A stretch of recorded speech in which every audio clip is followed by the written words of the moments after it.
Hi, welcome to this course on Python. In this video, we shall be talking about Seaborn, which is another data visualization library.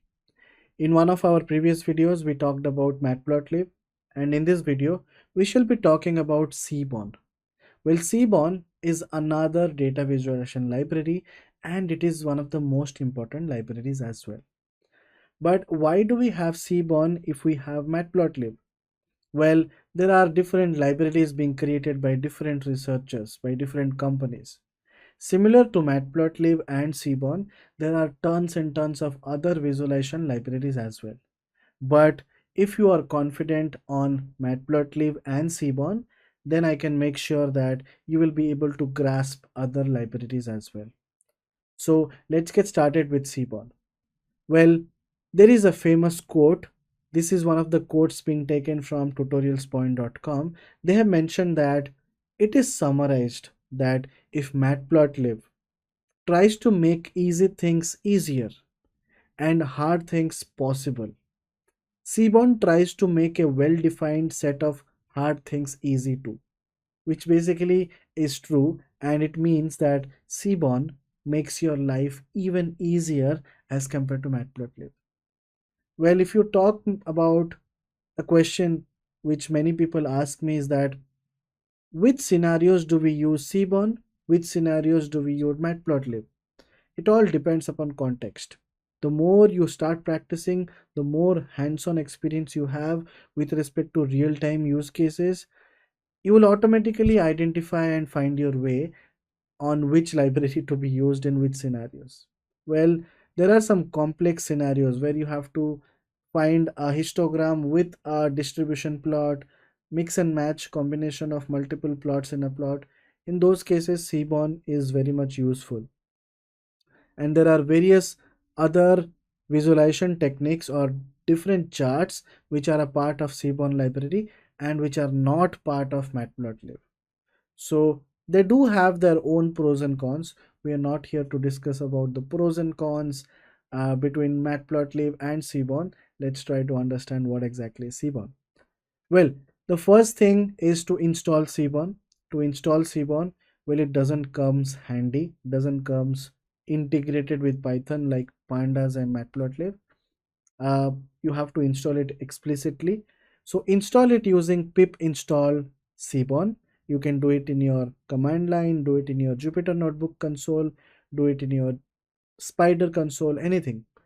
So you can install it. Once you have installed, you can start by importing the Seaborn library. And whenever we import is it as SNS so that we can use this as an alias, right? So here, and one more thing is that inside Seaborn, there are some existing data sets as well. What does that mean? That means there are some predefined data sets which are a part of Seaborn library. You can easily call those functions, call those methods to extract the data and use that data for your practice. So here, what I'm doing is I'm importing Seaborn as SNS. I'm calling data frame equals to sns.load dataset.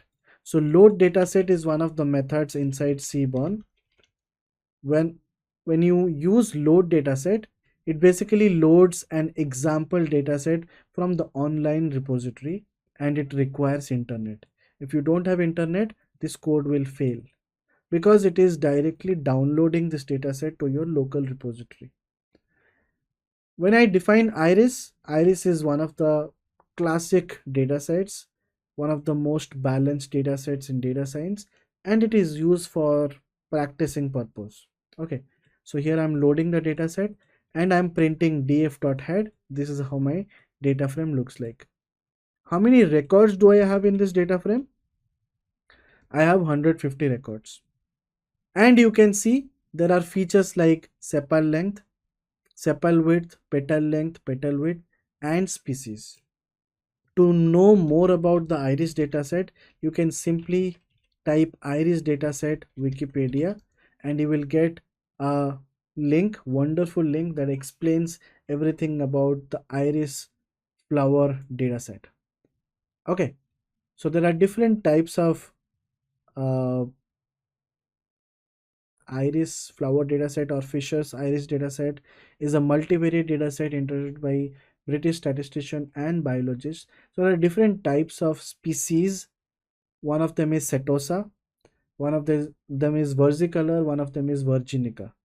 Okay, and this is how, so this library, sorry, this data set is a part of many libraries. So there are many libraries using which you can export this data. Okay, so similarly here they have used sklearn.datasets, and here I'm using seaborn.load dataset. Doesn't matter from where you get this data, you can simply download the iris dataset CSV download. You can also download this dataset to your local repository and simply use the pandas df equals to pd.read csv. That also works, right? Up to you how you are extracting and how you are using it. So your data frame is ready. Now this is having a column called as species. How many species do we have? Species dot value counts. I have 50 records for each category. If you want to plot it, well, this is how the plotting looks like. Now we'll start talking about various methods inside Seaborn. Let's say we'll go to the Seaborn documentation, Seaborn plots, Seaborn gallery. So inside Seaborn gallery, in case you are confused and you don't know how to implement this type of graph, so you can see in Seaborn there are various plots: LM plot, scatter plot, line plot, dished plot, rel plot. Many of them even I haven't used it. I know what is dished plot because it's a distribution plot. I know violin plot, I know box plots, heat maps, joint plots, hist plots. So there are so many plots available. Let's say you want to implement one of them, you can click on it, you will get an example how to implement it. Okay, so we'll talk about the gallery uh, later on. First we'll talk about KDE plot.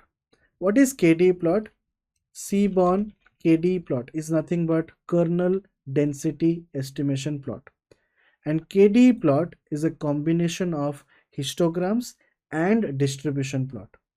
A KDE plot is a method of visualizing the distribution of observations in a dataset analogous to a histogram. KDE represents the data using a continuous probability density curve in one or more dimensions. Now KDE plot, and you are typing in your column, which is sepal length, shade equals to true. You can run it. Let's say you are not using shade. You can see shade basically means you are shading it, the area beneath your curve, right? And then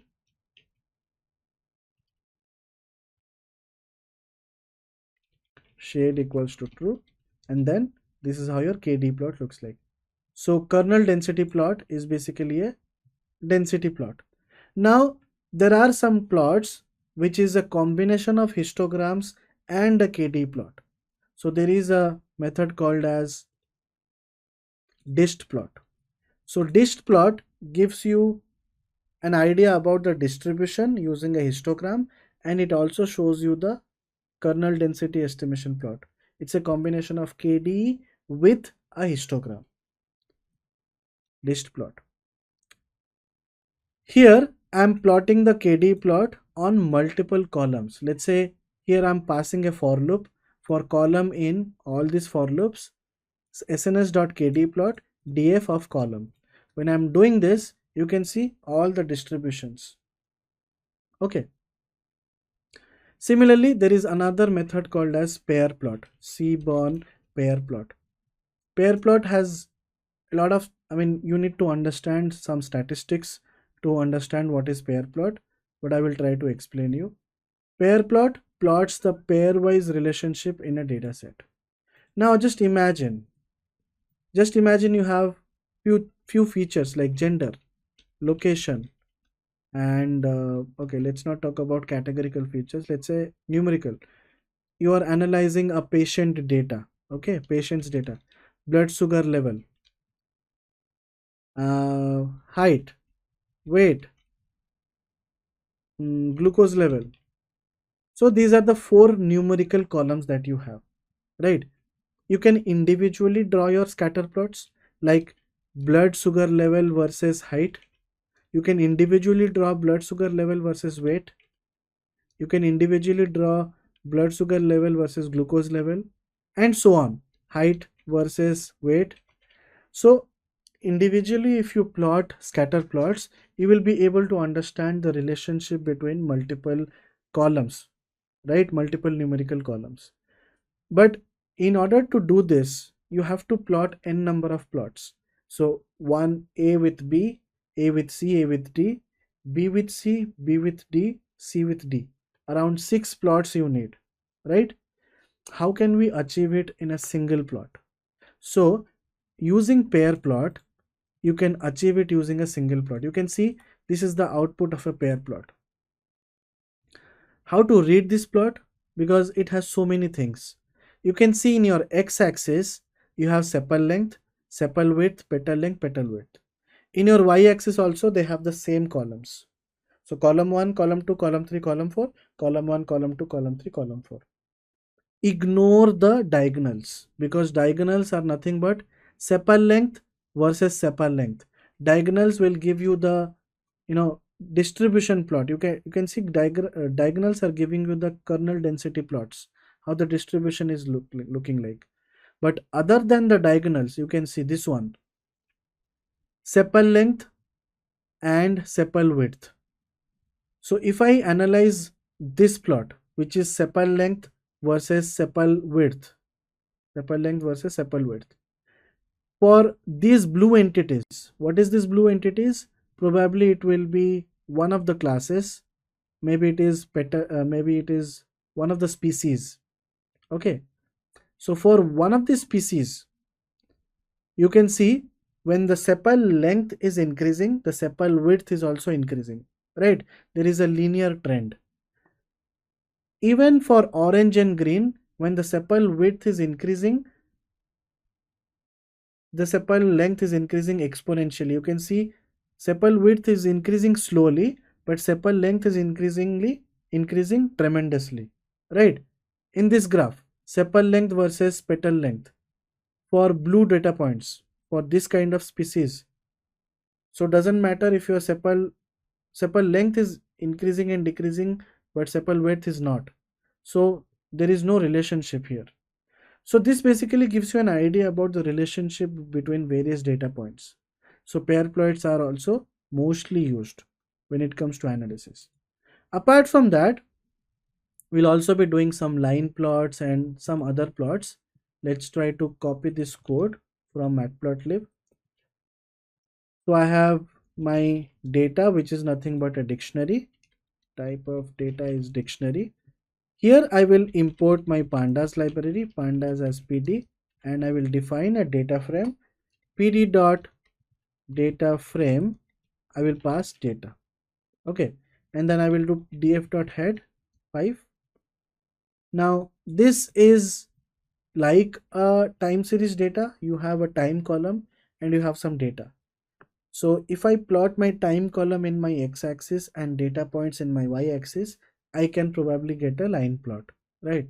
So I'll go to my Seaborn. Let's say I don't know how to use a line plot. So I'll quickly go to the Seaborn documentation.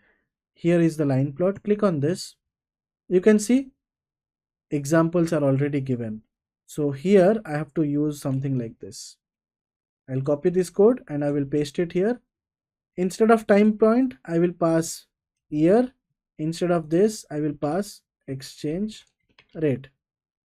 I don't want the hue and the style and all these things. I will just use the basic default functionality and run this. Okay, there is some error.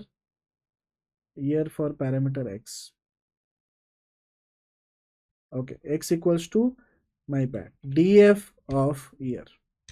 Okay, y equals to df of exchange rate. Okay, if I run this, now you can see a line plot. How to run? Do we have a area plot?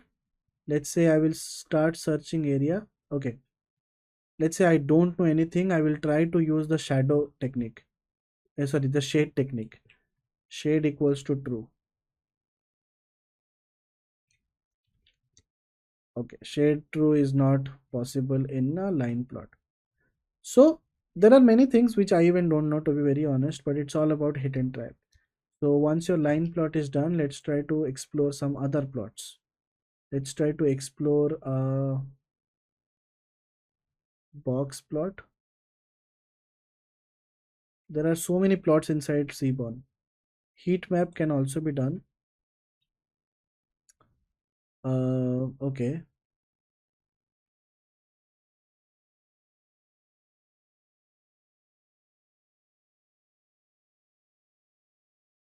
Okay, let's try to use this default data.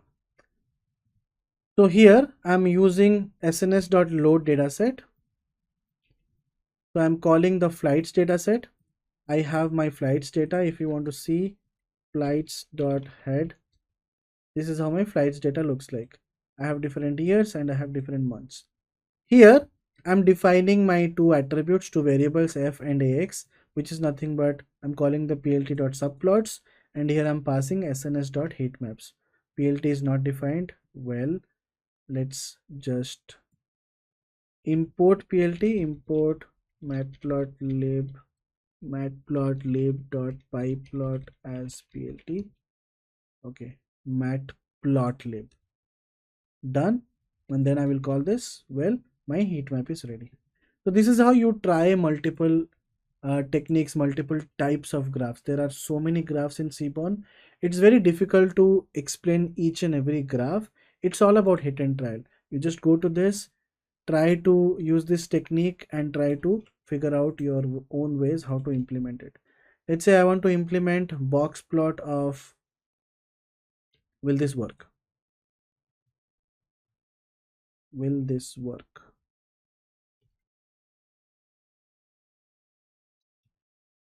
Okay, somehow it's working, but it's not that accurate.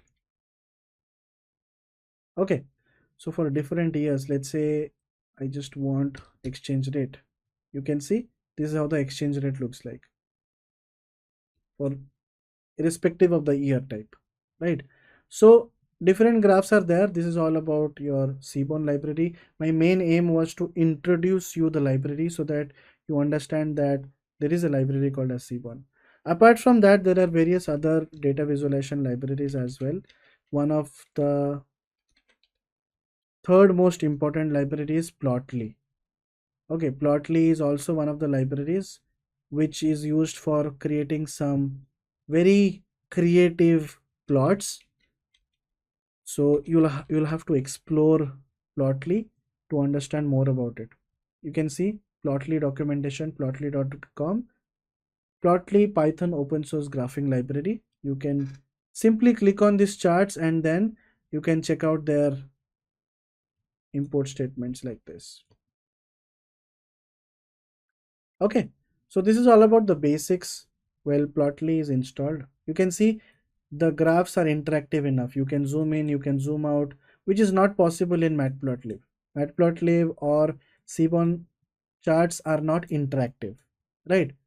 So that's all about Seaborn. I hope you understood little bit about Seaborn, and in the next video we shall be talking about one of the end-to-end case studies where we will be explaining you about the exploration of data. However, it will require some statistical knowledge as well.